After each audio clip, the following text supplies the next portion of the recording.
Good morning, boys and girls. So I'm here today by the pond to see if I can capture a few dragonflies.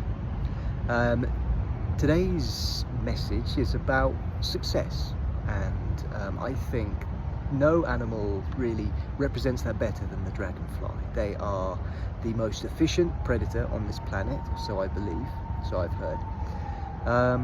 And they come with some interesting lessons.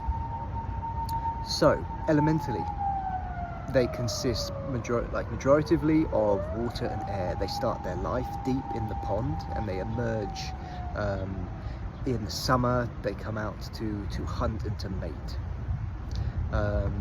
So what makes them why does this make them so successful? Well, it's the mixture of water and air, and it's the perfect balance of water and air. The ability to sort of float on emotion and the tides of the universe, of karma, whatever you want to call it, and also cut through it when needed. You know, the mind and the heart, or the thought and the emotion. These creatures represent a good balance, or the perfect balance perhaps, between these things. That's why they're so effective. So here in Japan they're known as katsumushi. It's not their name, it's just a sort of a nickname.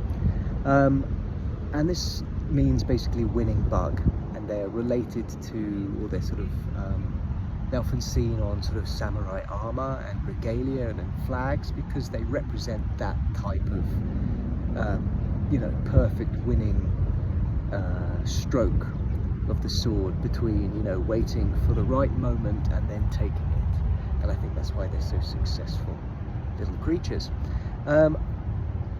Another sort of similarity, I think, they're a lot like fighter pilots, and you can see there's a sort of similarity in the way they look. Fighter pilots tend to wear these big visors nowadays, or even just the goggles. It's just got a sort of a, you know, I feel like there's a connection to them. They obviously both fly a lot, and a fighter pilot needs to be locked in, and they need to be, you know, perfectly in tune with both their emotional body and their mind, and they need to be able to quiet both and be completely in that Zen moment if they want to make a kill, because, you know, they're traveling at such high speeds, like these little bugs, relatively, of course.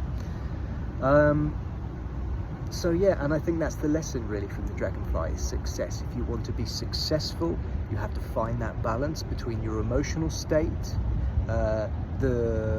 and connecting with the sort of the flow of the universe, and your own mind, the sword that cuts through and makes the decision, takes the chance in the moment.